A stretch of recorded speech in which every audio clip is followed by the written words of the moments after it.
Get your free copy of the complete tutorial at www.teachucomp.com/free.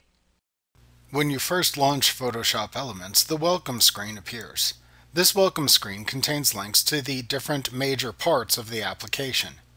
Clicking the Organizer button in the welcome screen opens the Organizer window.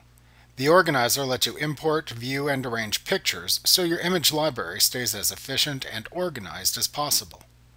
Clicking the Photo Editor button in the welcome screen launches the Photo Editor window of the Photoshop Elements application. This window contains all the features for editing and creating images. The various edit modes within the Photo Editor are discussed in later lessons.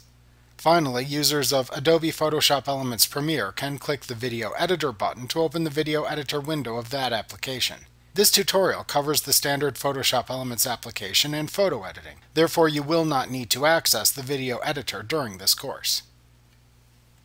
Like what you see? Pick up your free copy of the complete tutorial at www.teachucomp.com/free.